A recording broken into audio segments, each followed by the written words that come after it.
Continuing with my never-ending catch-up with all the films I was sent by Guillermo Canales, I also received Passengers along with 48 other films from him, and so I'm trying to get through as many of them as I can.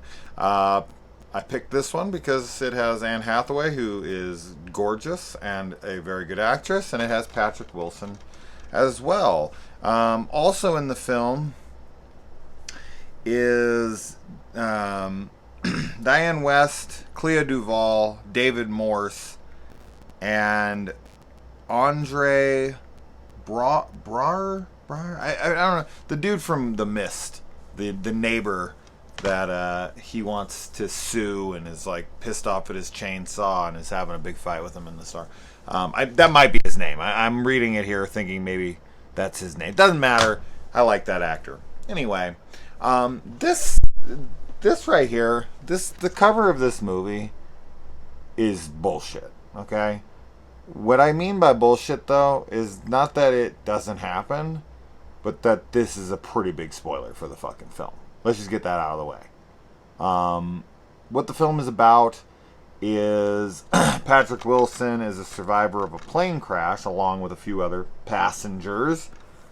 And speaking of passengers, the one with Jennifer Lawrence and Chris Pratt, I thought was great. So I definitely recommend that one. This one, on the other hand, I found to be mostly uneventful and fairly boring at times. Dragged a little too much for me.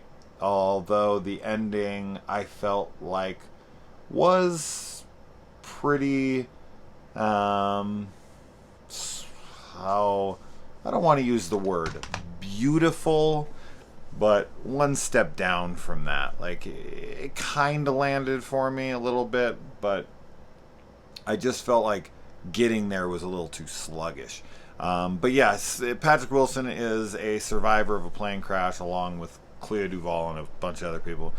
And Anne Hathaway is called in to be the kind of like grief counselor, therapist for these. She starts a romantic relationship with Patrick Wilson's character that she's not supposed to do, of course. And through this, they're trying to uncover why the plane crash happened. And they start getting into almost conspiracy theory and whatnot. And then towards the end, spoilers, this film takes a pretty supernatural route, which is not played around with almost at all for like the first hour of the movie. And it's only an hour and like 36 minutes. So this is not necessary right here. The line between this world and the next is about to be crossed. That right there is a fucking spoiler. Straight up.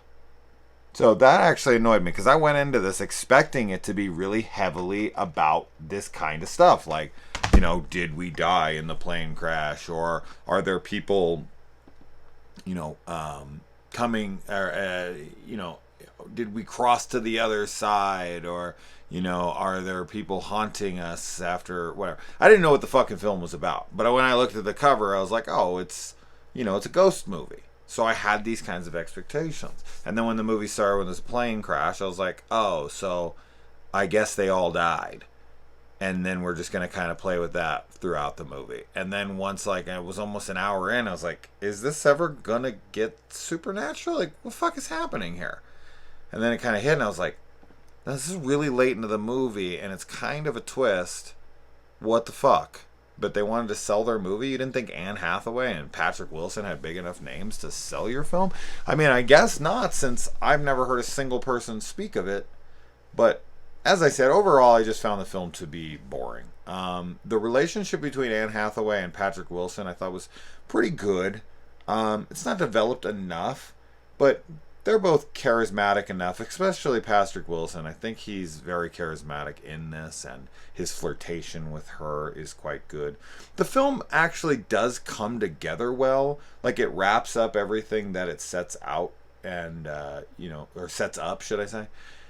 So it's successful in that way. The only reason that I found this movie to be less than favorable for me to recommend is, as I said, one, because I just found it to drag too much in places, and I just wasn't interested enough in the mystery at play.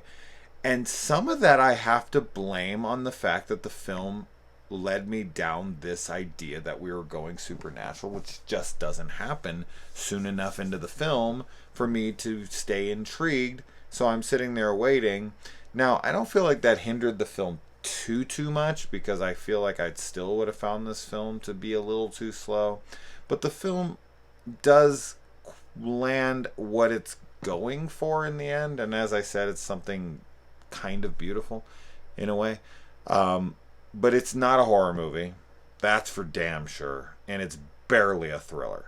It's more like a romantic drama with some thriller aspects and zero horror. I mean, there's nothing along the lines of that. So, but he sent it to me, and I wanted to talk about it, and I did sit through the whole thing. Everyone's good in it, but not really properly utilized. Like Clea Duvall and other passengers, I feel like are just kind of there. They don't really do anything. They don't really push anything forward. They don't really add to the thrilling nature of what they might be trying to go for in the conspiracy theory route or whatever. It just, all that stuff just doesn't gel for me. So, yeah, I mean, don't market films like this, man. If you've got something that's not obvious for a while, you can't put that on the cover. That's just fucked. So, anyways, oh well. Anyway, Mr. Canales, I appreciate it, and I got Mind Games queued up here next. Although the trailers before it were really shit, and that never spells success for me 9 times out of 10. So I might be shutting this one off, so you might get a different review, but I'll bring up Mind Games if I hate it in my next review regardless. So anyways, adios.